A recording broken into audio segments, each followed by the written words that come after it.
ಈಗ ಎಲ್ಲರ ಬಾಯಲ್ಲೂ ಕೂಡ ಒಂದೇ ಮಾತು ಕೇಳಿ ಬರ್ತಾ ಇರೋದು, ಗ್ಯಾಸ್ಗೆ ಸಮಸ್ಯೆ ಆಗತ್ತಂತೆ, ಏನು ಮಾಡೋದು, ಹೇಗೆ ಬುಕ್ ಮಾಡ್ಕೊಳ್ಳೋದು, ಎಕ್ಸ್ಟ್ರಾ ದುಡ್ಡು ಕೊಟ್ಟೇನಾದರೂ ಪರ್ಚೇಸ್ ಮಾಡಬೇಕಾ ಅಂತ.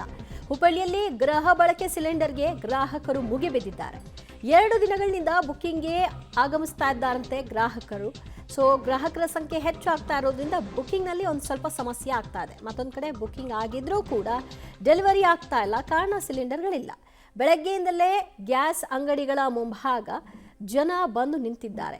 ಸಮಸ್ಯೆ ಏನಾಗ್ತಾ ಇದೆ, ಸಿಗುತ್ತಾ ಇಲ್ವಾ, ನಮಗೆ ಉತ್ತರ ಕೊಡಿ, ಎಷ್ಟು ದಿನಕ್ಕೊಮ್ಮೆ ಸಿಗಬಹುದು, ಈ ರೀತಿಯ ಪ್ರಶ್ನೆಗಳು ಅವರದ್ದು. ಜಾಗತಿಕ ಯುದ್ಧದ ಒಂದು ಪರಿಸ್ಥಿತಿ ನಿರ್ಮಾಣವಾಗಿರುವಂಥದ್ದು, ಅದರ ಎಫೆಕ್ಟ್ ಭಾರತದ ಮೇಲೆ ಬೀಳ್ತಾ ಇದೆ.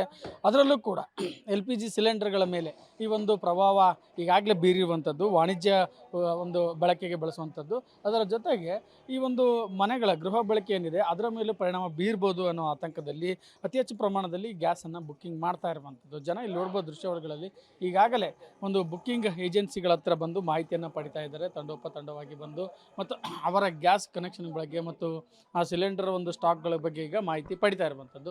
ಅದಕ್ಕೆ ತಕ್ಕಂತೆ ಈಗ ಏಜೆನ್ಸಿಗಳು ಕೂಡ ಜನರ ಒಂದು ಸಮಸ್ಯೆಯನ್ನು ಮತ್ತು ಜನರಿಗೆ ಒಂದು ಮಾರ್ಗದರ್ಶನ ಮಾಡುವಂಥ ಕೆಲಸ ಕೂಡ ಮಾಡ್ತಾ ಇರುವಂಥದ್ದು. ನಾನೀಗ ಹುಬ್ಬಳ್ಳಿಯ ಒಂದು ವಿವಿಧ ಗ್ಯಾಸ್ ಏಜೆನ್ಸಿಗಳ ಒಂದು ಕಚೇರಿಗಳಲ್ಲಿ ಇರುವಂಥದ್ದು. ಇಲ್ಲಿ ನೋಡ್ಬೋದು ದೃಶ್ಯಗಳಲ್ಲಿ ಹಾಗೆ ಜನ ಬಂದು ಒಂದು ಗ್ಯಾಸ್ ಬಳಕೆಯ ಬಗ್ಗೆ ಅಥವಾ ಗ್ಯಾಸ್ ಪೂರೈಕೆ ಬಗ್ಗೆ ಮಾಹಿತಿಯನ್ನು ಪಡಿತಾ ಇರುವಂಥದ್ದು. ಇಲ್ಲಿ ನಾನು ಇವ್ರನ್ನ ಮಾತಾಡಿಸ್ತಾ ಹೋಗ್ತೀನಿ.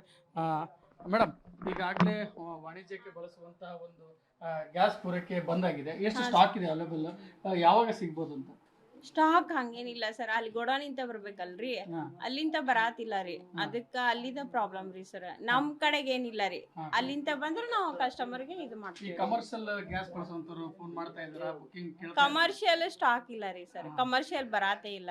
ಅಲ್ಲಿಂದ ಬಂದ್ರೆ ಕಸ್ಟಮರ್ ಕೇಳಾತಾರ, ಪಾಪ ಸ್ಟಾಕ್ ಇಲ್ಲಲ್ರಿ, ಗೋಡೌನಿಂದ ಬಂದ್ರೆ ನಾವು ಅವ್ರಿಗೆ ಸ್ಟಾಕ್ ಅಂದ್ರೆ 3 ದಿನ ಸರ್. ಈಗ ಹೋಳಿ ನೀವು ಬಂತಲ್ಲ ಅವಾಗಿಂತ ಹಂಗಿತ್ತು. ಸಿಲಿಂಡರ್ ರೇಟ್ ಕೂಡ ಜಾಸ್ತಿ ಆಗಿದೆ. ರೇಟ್ 60 ರೂಪಾಯಿ ಜಾಸ್ತಿ ರೀ ಡೊಮೆಸ್ಟಿಕ್, ಕಮರ್ಷಿಯಲ್ 120 ಜಾಸ್ತಿ ಆಗೈತೆ ಸರ್. ಹಾ ಸರ್, ಈಗ ಜಾಸ್ತಿ ಪ್ರೆಷರ್ ಬರ್ತಾ ಇದೆ ಮೇಡಮ್ ಕಮರ್ಷಿಯಲ್ ಗ್ಯಾಸ್ ಬಳಕೆ. ಕಮರ್ಷಿಯಲ್ ಬೇಕಲ್ರಿ ಹೋಟೆಲಿಗೆ, ಅದು ಸ್ಟಾಕ್ ಇಲ್ಲಲ್ರಿ ಕೊಡಾಕ, ಮತ್ತೆ ಹೆಂಗ್ ಮಾಡ್ಬೇಕು? ಕಮರ್ಷಿಯಲ್ ಆಯ್ತು, ಇನ್ನ ಮನೆಗೆ ಬಳಕೆ ಮಾಡುವಂತರು ಕೂಡ ಪ್ಯಾನಿಕ್ ಆಗಿದಾರ, ಗ್ಯಾಸ್ ಸಿಗುತ್ತಲ್ಲ, ಬುಕಿಂಗ್ ಆಗತ್ತಿಲ್ಲಲ್ರಿ ಕಸ್ಟಮರ್ದ, ಅದು ಸರ್ವರ್ ಪ್ರಾಬ್ಲಮ್ ಐತಿ ಸರ್.